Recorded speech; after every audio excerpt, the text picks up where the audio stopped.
Hello friends, आज का हमारा टॉपिक है वेक्टर कैलकुलस का टॉपिक है डिफरेंशिएशन ऑफ वेक्टर्स। तो वेक्टर्स हम स्टार्टिंग में 12th में पढ़ चुके हैं। वेक्टर्स कौन से होते हैं, फिजिक्स में भी हम पढ़ते हैं कि कौन सी राशियाँ होती हैं वो जिनमें दिशा और परिमाण दोनों की आवश्यकता होती है, वो क्या होते हैं, हमारे वेक्टर्स होते हैं। ठीक है, अब आते हैं पहला हमारा टॉपिक है स्केलर फंक्शन। वेक्टर तो आप पढ़ चुके हो ना 12th में। वेक्टर हम कैसे शो करते हैं, ए आई कैप, बी जे कैप, सी के कैप टाइप, है ना। तो अब पहला हमारा है स्केलर फंक्शन। स्केलर फंक्शन क्या होता है? स्केलर फंक्शन होता है अगर आर एक रियल नंबर का सेट है और डी क्या है, उसका एक सब सेट है, तो अगर इसके क्रॉसपॉन्डिंग मुझे एक फंक्शन यानी कि डी के हर एलिमेंट के लिए मुझे अगर एक ऐसा फंक्शन मिलता है कि एफ टी, मैं एक फंक्शन डिफाइन कर रही हूँ, एफ टी या फाई टी कर दो, जो भी करना है, ठीक है। अगर मैं ये डिफाइन करूँ तो मुझे क्या मिले, अगर फाई टी पे मुझे एक स्केलर क्वांटिटी मिले, एक स्केलर क्वांटिटी मिले यानी कि वेक्टर नहीं मिले, एक स्केलर क्वांटिटी मिले यानी कि जैसे कोई वैल्यू मिल गई या तो कोई फाई टी कोई कांस्टेंट वैल्यू आ गई या टी का कोई फंक्शन हो गया ये, ठीक है, एक स्केलर वैल्यू मिल जाए मुझे, एक अदिश राशि मिल जाए, तो वो क्या कहलाएगा, मेरी स्केलर फंक्शन। इसी तरह यही वैल्यू है, आर रियल नंबर है, डी सबसेट ऑफ आर है, तो हर टी बिलोंग्स टू डी के लिए अगर मुझे एक फंक्शन एफ टी ऐसा मिल जाए कि ये एफ टी क्या हो, एक वेक्टर हो, तो वो क्या कहलाएगा, वेक्टर फंक्शन। नाम से पता चल रहा है स्केलर फंक्शन क्या होगा, ऐसा फंक्शन जिस पे मुझे क्या मिले, ऐसा फंक्शन जो मुझे क्या दे, स्केलर क्वांटिटी, वो स्केलर फंक्शन, और वो फंक्शन जो मुझे वेक्टर क्वांटिटी देगा वो वेक्टर फंक्शन होगा। ठीक है, और हम यहाँ पे जैसे फंक्शन हमने वेक्टर फंक्शन ये डिफाइन किया एफ टी, इसमें टी के आप जैसे जैसे पॉइंट डालोगे अलग अलग, मैं इसको R equal to F T लिखती हूँ इस फंक्शन को, तो इस जैसे जैसे टी की अलग अलग वैल्यू लिखोगे वैसे वैसे मुझे आर के अलग अलग मान मिल जाएंगे। और आर एक्चुअल में क्या शो करता है, किसी भी पॉइंट का पोजीशन वेक्टर को बोलते रहते हैं हम, यहाँ पे आर किसको बोलते हैं, उस पॉइंट के पोजीशन वेक्टर को। ठीक है, तो जैसे जैसे आर उसमें टी में चेंज होगा, एफ टी में चेंज होता जाएगा, तो एक कर्व ड्रॉ हो जाएगा जिसको कहते हैं हम स्पेस कर्व। ठीक है, नेक्स्ट आता है हमारा स्टैंडर्ड कर्व। इसके साथ ही हम ये मैंने अभी बताया ही था कि कोई भी अगर कर्व है उस पर कोई कर्व है उस पर कोई पार्टिकल मूव कर रहा है, ठीक है, तो किसी क्षण पी पर उसकी स्थिति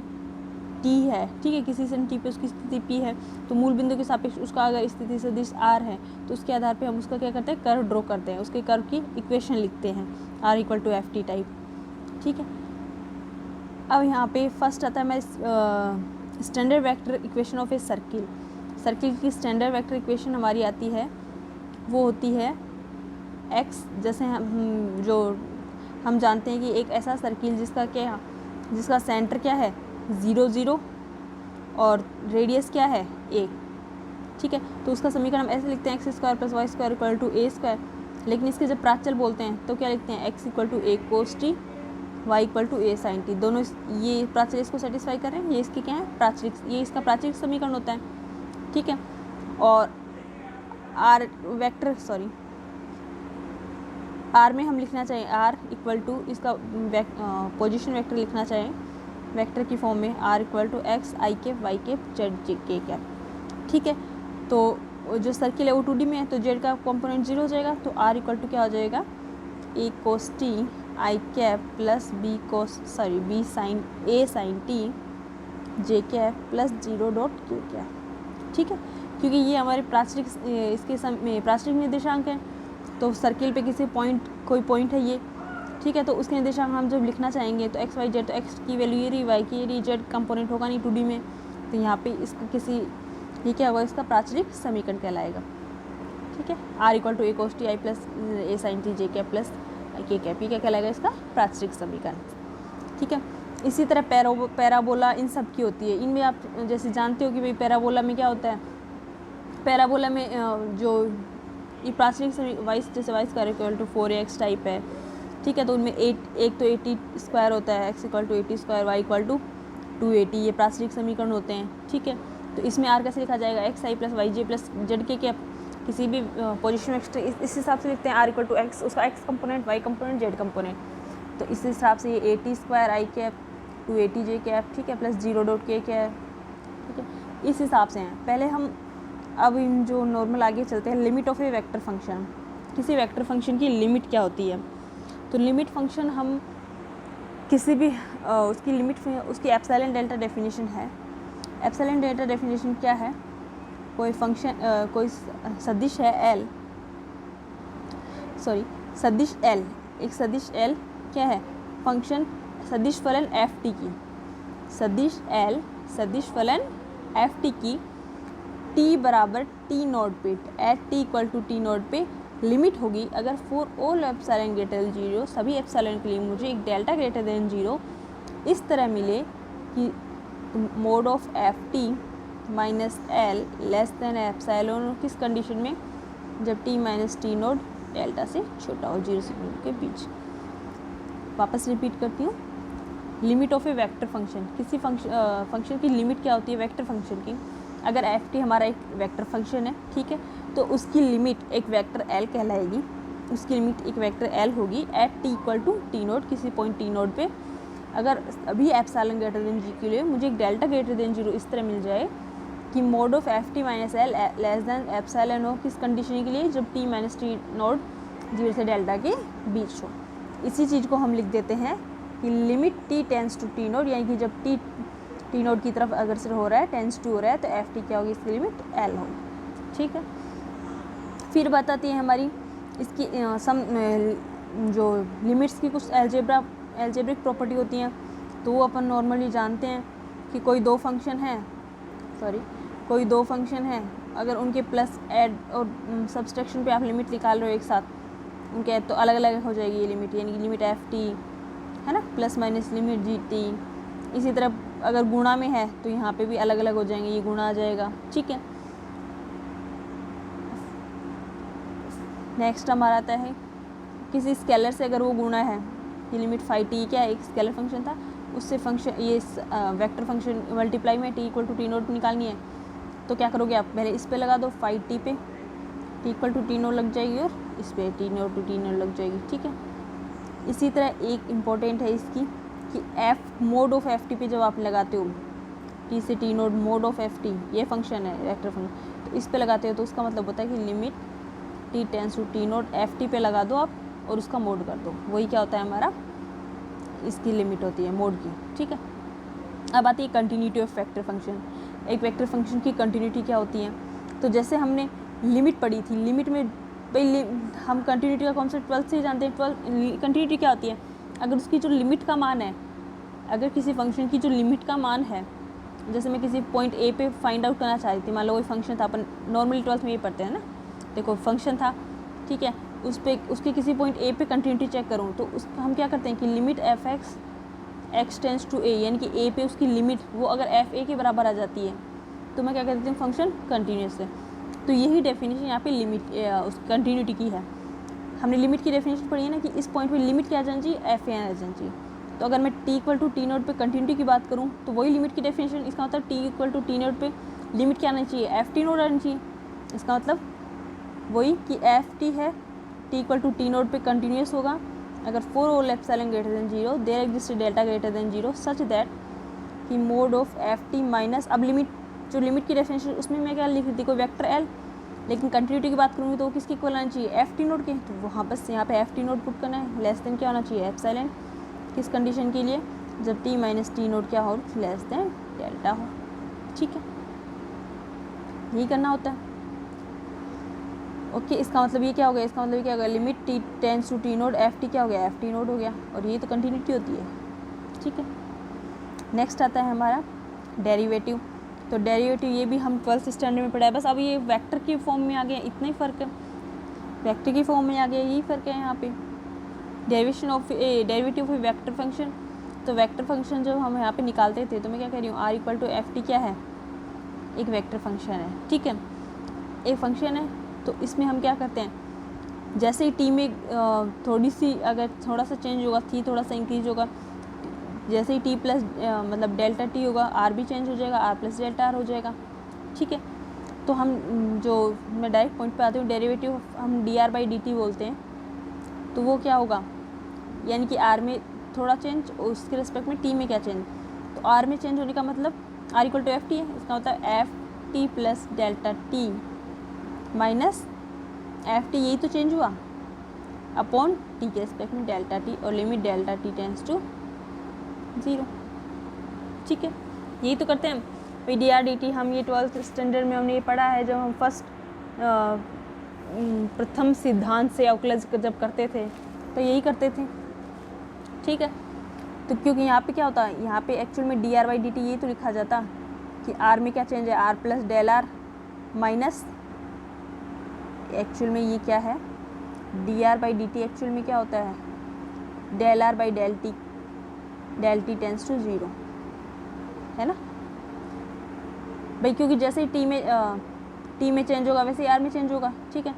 तो यहाँ पे अगर डेल टी टेंस टू 0 तो डेल्टा आर ऑब्वियसली हो जाएगा। तो d are by D t को हम क्या लिखते हैं, limit del T tends to 0 del are by del T, और del are by del t actual में ये है क्या, r plus del are minus r upon del T, और एफ टी मेरा क्या एफ टी इक्वल टू क्या है, आर, तो आर प्लस डेल आर क्या होगा, F T plus del T, और आर एफ टी है ही अपॉन डेल टी, तो ये क्या है मेरा डेरिवेटिव, ठीक है। अब इसकी मैं ज्योमेट्रिकल इंटरप्रिटेशन दूँ तो ये किस चीज़ को शो करता है, जो डेरिवेटिव है ऑफ ए वेक्टर फंक्शन, ये किस चीज़ को शो करता है, ये देखो ये इस चीज़ को शो करता है यहाँ पे,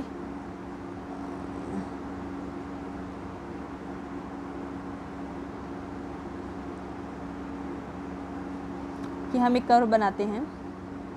पी क्यू, ठीक है। ये मेरी लाइन थोड़ी सी, ये पी यहाँ मान लो आप, है ना,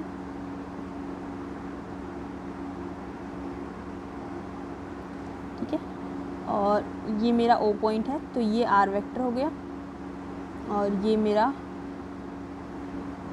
are plus del R vector हो गया, और फिर ये कौन सा बच गया, डेल आर बच गया, ठीक है। ये वाला P Q, only P Q जो स्ट्रेट लाइन है ना, वो उसकी बात कर रही हूँ मैं बोल रही हूँ कि R equal to F T क्या है, एक फंक्शन है, ठीक है, ये क्या है, वेक्टर फंक्शन है, ठीक है। अब टी किसी टी मतलब कि पी बिंदु का जो पोजीशन वेक्टर हो क्या है, आर है, ठीक है, और क्यू बिंदु का क्या है, आर प्लस डेल्टा है, ओके एस्पेक्ट में दिख रहा है आर प्लस डेल्टा, तो ठीक है। ये त्रिभुज नियम से हम जानते हैं कि ये आर है, तो ये यहाँ पे ये विपरीत दिशा में, ये आर ये डेल्टा, तो ये इसका योग यहाँ पे होगा विपरीत दिशा में, है ना। तो ये तो हम जानते हैं, नॉर्मल 12th स्टैंडर्ड में हमने पढ़ा है, ठीक है। अब यहाँ पे मैं जो हम क्या बताना चाह रहे थे कि ये अवकलज है, जो इसका डेरिवेटिव है वो किस चीज़ को शो करता है, यहाँ पे जो हमारा del are by del t है, del are by del t, del r देखो पी क्यू की दिशा में ना, डेल आर क्या है, पी क्यू की दिशा में, तो डेल आर पी क्यू के समांतर सदिश है, डेल आर किसके समांतर सदिश है, पी क्यू के समांतर एक सदिश है। टी डेल टी तो स्केलर क्वांटिटी है, अदिश राशि है, सदिश तो यहाँ पे आर ही तो है डेल्टा आर, तो डेल्टा आर किसके समांतर सदिश है, पी क्यू के समांतर सदिश है, जिसका परिमाण, इसका अगर मैं परिमाण निकालूँ तो किसका गुणा होगा, जिसका परिणाम डेल्टा आर का कितना होगा, 1 डेल टी टी गुणा है, ठीक है। अब जब डेल टी टेंस टू 0 होगा, जब डेल टी टेंस टू 0 होगा, इसका मतलब बहुत मतलब वो चेंज जो हम कर रहे थे वो टेंस टू 0 हो गया, इसका मतलब वो पॉइंट उधर जा ही नहीं रहे, इसका मतलब डेल टी टेंस टू 0 होगा, तो डेल आर में भी कोई चेंज नहीं होगा, डेल टी टेंस यानी कि आप यहाँ से आगे टी प्लस डेल टी की तरफ हो ही नहीं रहे हो, तो डेल आर भी क्या होगा, यानी कि टी की क्रॉसपॉन्डिंग चेंज आर में हो रहा था, तो जब डेल टी टेंस टू 0 होगा तो डेल आर भी टेंस टू 0 होगा, और डेल आर टेंस टू 0 होने का मतलब क्या हो गया कि ये क्यू पॉइंट है, किधर की तरफ आ गया, पी की तरफ, भाई डेल आर पी से क्यू के बीच की दूरी तो है, ठीक है। तो यहाँ पे डेल आर क्या हो गया, टेंस टू 0, इसका मतलब ये क्यू पॉइंट किसकी तरफ आ गया, पी की तरफ। तो यहाँ पे आप देखो, यहाँ पे मैं एक चीज़, यहाँ पे हम, ये हमारा पी था, ये हमारा पी था, ये क्यू था, ये डेल्टा आर थी, है ना, और ये था, और ये आर प्लस डेल्टा आर था, ठीक है, ये आर था ये। अब देखो जैसे ही क्यू इधर जाएगा यूँ यूँ यूँ यूँ, यानी कि ये लाइन जो है ये छोटी छोटी छोटी छोटी छोटी छोटी होती होती बस बिल्कुल इसकी किसकी टेंजेंट की इक्वल रह जाएगी, पी पे टेंजेंट की इक्वल रह जाएगी, पी पे टेंजेंट की इक्वल रह जाएगी ना, ठीक है। क्योंकि ये लाइन छोटी होती होती होती सीधी, मतलब बिल्कुल ये डिस्टेंस कम होती होती, जैसे जैसे आप इसको इस डिस्टेंस को ऐसे ऐसे से कम करोगे तो ये सिर्फ किसकी इस पे किसकी टेंजेंट की इक्वल रह जाएगी। इसका मतलब ये जो del are by del t है वो किसके इक्वल हो जाएगा भाई, ये जो del are by del t या d are by D t है ये क्या हो जाएगा, ये एक ऐसे वेक्टर को शो करेगा जो क्या होगा, आर बराबर ये जो एफ टी हमारा फंक्शन है इसके पी पॉइंट पे जो टेंजेंट है उसके अनुदिश होगा, क्योंकि del are by del T किसके अनुदिश था, पी क्यू के अनुदिश। भाई del are by del T जो वेक्टर था वो किसके अनुदिश था, पी क्यू के अनुदिश। और जब हम जो सीमांत स्थिति लेते हैं, लिमिटिंग स्थिति लेते हैं, लिमिटिंग पोजीशन लेते हैं, यानी कि del T tends to zero, जिस टाइम पे del R tends to zero होता है, यानी कि क्यू टेंस टू पी, तो उस कंडीशन में क्या होता है, क्यू जब पी की तरफ इधर जाएगा, यहाँ पे पी था, यहाँ पे क्यू था, ठीक है, तो ये जब पी, ये डिस्टेंस जैसे जैसे जैसे जैसे कम होती जाएगी तो ये लाइन बहुत छोटी होती है, तो बस बिल्कुल कहाँ रह जाएगा, इसके टेंजेंट के इक्वल, यानी कि ये del are by del T किसके हो जाएगा, आर बराबर एफ टी की स्पर्शिका के अनुदिश। ठीक है, यही हमें करना था। नेक्स्ट है हमारा सक्सेसिव डेरिवेटिव। तो सक्सेसिव डेरिवेटिव हम जानते हैं कि फर्स्ट हमारा derivative D are by D T और निकलेंगे D two R by D T two, ठीक है, D T D cube R upon D T cube, ये हम जानते हैं नॉर्मली, ठीक है। और D are by D T, अब मैं इसमें एक्सप्लेनेशन यहाँ पे आई थिंक देने की ज़रूरत नहीं है। D are by D T कैसे लिखा जाएगा, आर हमारा अब हम लिखते हैं पोजीशन वेक्टर को x I plus Y J plus Z के, क्या तो डायरेक्ट मैं यहाँ पे ये बता रही हूँ, तो अपन direct d are by D t लिख देंगे d x by D t i cap plus d y by D t J cap plus d z by D t k cap, ठीक है। नॉर्मली करते कैसे हैं del are by D t को, वही del are by del T tends to zero, ठीक है। इसमें आप एक मिनट, आर इक्वल टू वही x plus x iota plus Y जे प्लस जेड के कैप माना हुआ है, ठीक है। तो आप ऑब्वियसली मैं d are by D t को क्या बोल रही हूँ, del are by del t, उस पर लिमिट लगी हुई है del T tends to zero, तो डेल आर क्या हो जाएगा, आर प्लस डेल आर निकालोगे आप, ठीक है। आर प्लस डेल आर क्या हो जाएगा, सब में डेल्टा डेल्टा परिवर्तन, यानी कि x plus delta x, similarly है ना, आई कैप मैं समेशन में लिख रही हूँ इसको, x plus delta x plus y plus delta y, इस तरह हो गया। तो डेल्टा आर निकालोगे आप, यानी कि इसका और इसका डिफरेंस, तो सिर्फ क्या बचेगा, delta x I plus delta Y जे, इस तरह निकलेंगे, और अपॉन टी करोगे, ये टी ये टी ये टी सब में, और del T tends to zero पर ये d x by D t, इस तरह बनते जाएंगे, ठीक है। नेक्स्ट है हमारा डेरिवेटिव है कांस्टेंट वेक्टर। किसी कांस्टेंट वेक्टर का डेरिवेटिव क्या होता है, कांस्टेंट वेक्टर का डेरिवेटिव हमेशा ज़ीरो होता है। आप किसी भी स्पेस में चले जाओ, जो वेक्टर कैलकुलस में चले जाओ, जो हमारी स्टैंडर्ड वैल्यू हो तो वही स्टैंडर्ड रिजल्ट वही रहेंगे। बस हम वेक्टर में क्यों, हम जैसे कार्टेशियन उनमें पढ़ते हैं, तब भी कोई फंक्शन पढ़ते हैं, तब भी हम जानते हैं कि अगर फंक्शन कांस्टेंट है तब भी उसका डेरिवेटिव क्या होता है, ज़ीरो। तो प्रॉपर्टीज सब वही रहेंगी, बस यहाँ पे कैलकुलस हो गया, वेक्टर कैलकुलस आ गया, इतना ही फ़र्क है यहाँ पे, ठीक है। तो यहाँ पे भी इसका मतलब अगर आर क्या है, कांस्टेंट वेक्टर है, यानी कि कांस्टेंट वेक्टर हो गया ए आई प्लस बी जे क्या प्लस सी के क्या, ठीक है, एक कांस्टेंट वेक्टर हो गया। तो यानी कि अगर एक वेक्टर मान लो इस तरह होता टी क्यूब आई प्लस टी स्क्वायर जे, तो ये कांस्टेंट वेक्टर नहीं था, क्योंकि यहाँ पे टी क्यूब टी स्क्वायर, ये तो टी की जैसे जैसे वैल्यू पुट करोगे आप वेरी होता जाता, तो ये कांस्टेंट कहाँ हुआ। लेकिन ए बी सी ये सब क्या है, फिक्स वैल्यू है, तो ये क्या है, कांस्टेंट वेक्टर। तो यहाँ पे जब कांस्टेंट वेक्टर है तो उसका डेरिवेटिव भी क्या होगा, ज़ीरो। तो इसका भी आप देख सकते हो, बस इसमें आर इक्वल टू इसका मतलब कांस्टेंट है, ये के लिख दिया मैंने, या फिर इस तरह लिख दिया, ठीक है। तो इनमें आप आर प्लस डेल्टा निकालोगे तो वापस वो क्या रहेगा, ये का यही रहेगा, इसमें कोई चेंज नहीं होना, ठीक है। इसी तरह आप डेल्टा आर बाई डेल्टी इसका डेरिवेशन निकाल सकते हो, क्या आएगा, ज़ीरो। नेक्स्ट है हमारा वेक्टर्स के लिए डिफरेंशिएशन। फर्स्ट है हमारा ए बी सी, ठीक है, ये क्या है, हमारे तीन डिफरेंशिएबल वेक्टर है मान लो, ठीक है, और डिफरेंशिएबल वेक्टर है, और 5 में एक स्केलर, ये भी डिफरेंशिएबल वेक्टर है, लेकिन ये स्केलर है, ये सभी वेक्टर्स हैं, ठीक है। तो इसमें नॉर्मली हम जानते हैं, अब इसमें मैं डेरिवेशन की आई थिंक जरूरत नहीं है, डी बाई डी टी अगर मैं ए प्लस माइनस बी निकालूँ, तो जो हमारी प्रोसेस वेक्टर्स इस नॉर्मल वेक्टर में होती है, नॉर्मल डिफरेंशिएशन में होती है, वही यहाँ होगी। डी बाई डी टी क्या आएगा, d a by D t plus minus d b by D t, ठीक है। ये सब यहाँ पे भी यही आएगा, इसका तरीका भी वही है। एक बार बता देती हूँ मैं इसको आपको, वही सब में अप्लाई होगा, उसी की तरह सबको करना है कि d by D t a plus minus b, इसका मतलब क्या होगा, ए में चेंज बी में चेंज, है ना। तो limit by D R by D T तो करते हो, यानी कि डी, मैं ये बोलना चाह रही हूँ d are by D t होता है, तो आप क्या करते हो, del are by del T tends to zero, और डेल आर का मतलब क्या है, आर में चेंज, यानी कि r plus delta r minus r, यही तो करते हो। तो यहाँ पे भी a plus b, a plus minus b में change minus a plus minus b, तो ए प्लस बी माइनस में दोनों में क्या चेंज हुआ, a plus delta a plus minus b plus delta v, ये प्लस माइनस एक साथ लगाया जाएगा कि प्लस का साइन है तब तो जैसे मैं यहाँ पे लिख देती हूँ, सिर्फ प्लस के लिए लिख रही हूँ, ये लो, ठीक है। बी प्लस डेल्टा वी इस पूरा फंक्शन हो गया, माइनस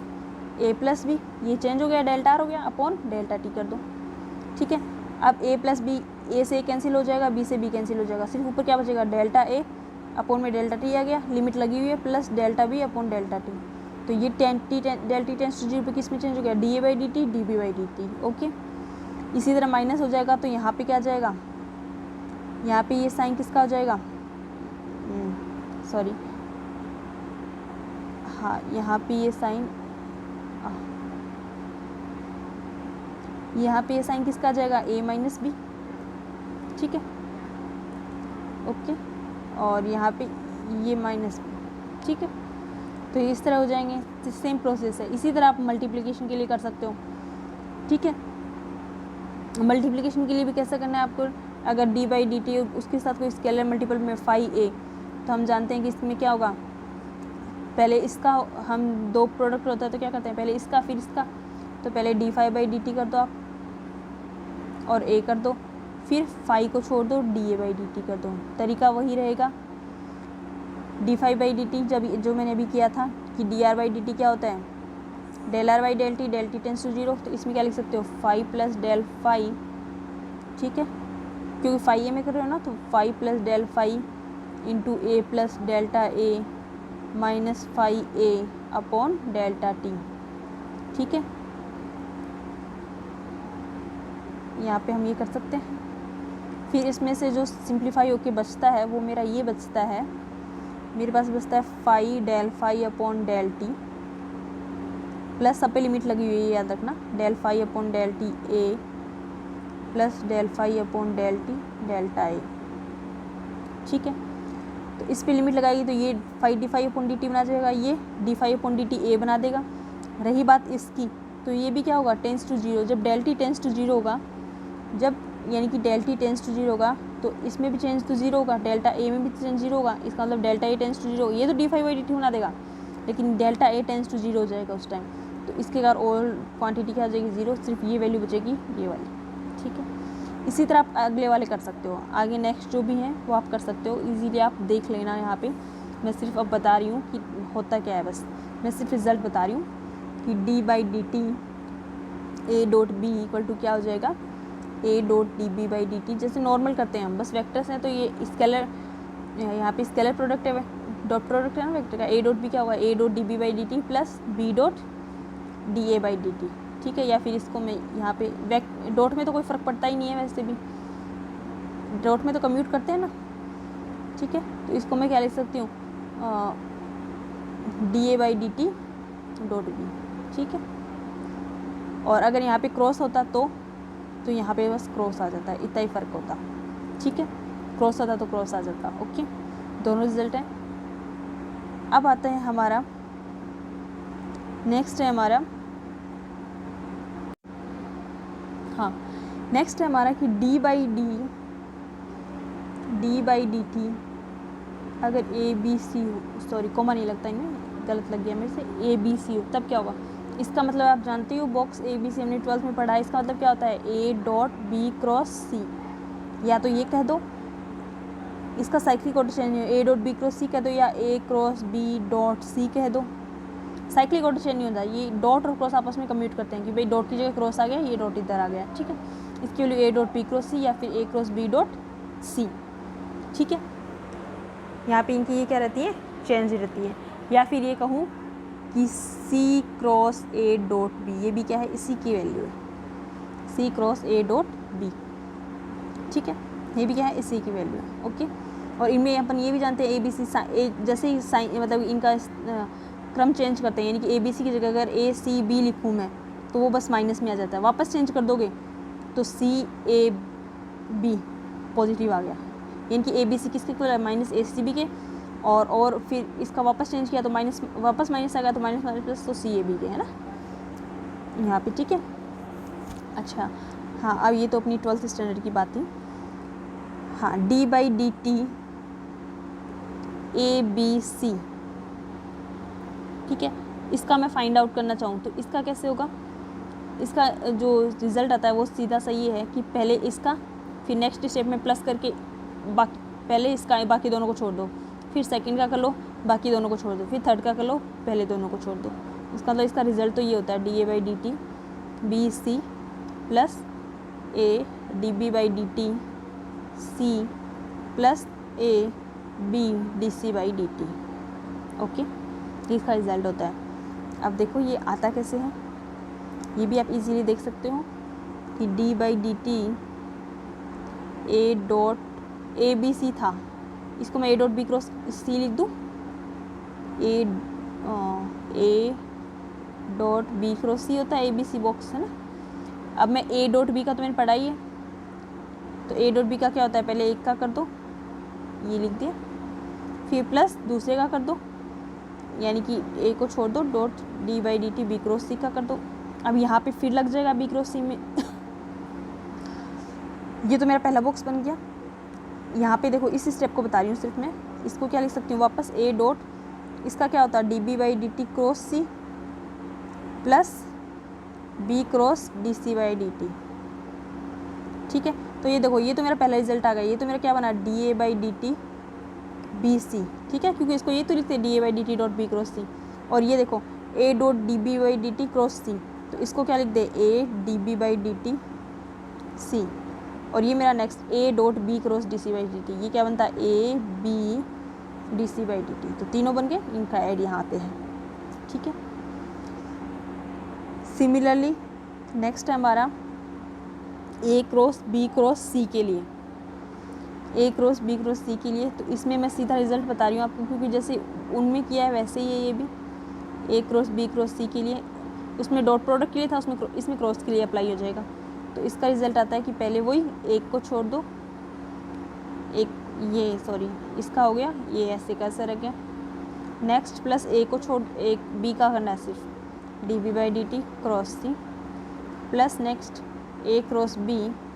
क्रॉस dC/dt। ये क्या था इनके रिजल्ट है। ठीक है भाई, अगर तीन वेक्टर्स प्रोडक्ट में उनका डिफ्रेंशिएशन करना है तो पहले एक का करोगे, बाकी दो छोड़ दोगे, फिर बाकी दो छोड़ोगे बीच सेकंड वाले का करोगे, फिर फर्स्ट दो छोड़ के लास्ट वाले का करोगे। ठीक है, अब यहाँ पे है हमारा derivative of the function of a function, किसी फंक्शन के फंक्शन का डेरिवेटिव। जैसे मैं ये कहूँ, इसमें आप वेक्टर में एक बार आप हम फंक्शंस की जो हम नॉर्मल जो डिफरेंशिएशन वाली बुक है हम पढ़ते हैं 12th में भी,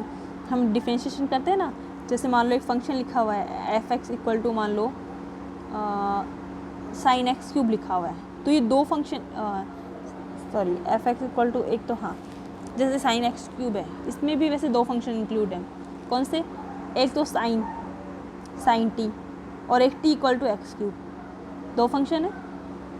जब भी हम sin x³ का डिफरेंशिएशन करते हैं तो पहले तो हम साइन के हिसाब से करते हैं कि क्या बनेगा cos x³, फिर हम x³ का करते हैं यानी कि इसका करते हैं, फिर 3x², यही तो करते हैं। इसका मतलब अगर मैं इस f(x) को यहाँ पे लिखती तो ये एक्चुअल में ये तो था कि यहाँ पे ये sin t तो एक फंक्शन बनता, phi t है ना, ये तो एक फंक्शन बनता। ठीक है, ये तो एक फंक्शन बनता और x³ दूसरा फंक्शन बनता, ये कोई दूसरा फंक्शन बनता। तो पहले इसका होता फिर इसका होता। ठीक है, पहले इसका फंक्शन इसका फिर मतलब कि अपन f(x) निकालते तो अपन क्या करते भाई, f(x) निकालते तो पहले अपन क्या करते del phi upon del t, यानी कि साइन का है ना, पहले t के रिस्पेक्ट में करते, फिर इस del t का x के रिस्पेक्ट में करते। इस del t का, ये t किसका फंक्शन था, x का, तो इसका x के रिस्पेक्ट मतलब यहाँ पे कोई फंक्शन, इसको इसके रिस्पेक्ट में करते हैं x के रिस्पेक्ट में। ठीक है, इसका मतलब जब हमें निकालना हो कि dr/dt निकालना है, ठीक है, तो मान लो r तो किसका फंक्शन बन रहा है, फंक्शन ऑफ s बन रहा है। ठीक है, r तो फंक्शन किसका बन रहा है, s का, और s फंक्शन बन रहा है t का। r x का फंक्शन है, s t का फंक्शन है, और हमें r का t के रिस्पेक्ट में निकालना होता है। तो हम क्या करते हैं, r का t के रिस्पेक्ट में निकालना होता है तो क्या करते हैं कि limit del t tends to 0, पहले r का s के रिस्पेक्ट में, फिर s का t के रिस्पेक्ट में। ठीक है, ये हम जो नॉर्मल करते हैं वही, इसका मतलब D R by D t क्या होगा, D R by D S into D S by D t. Okay, thank you.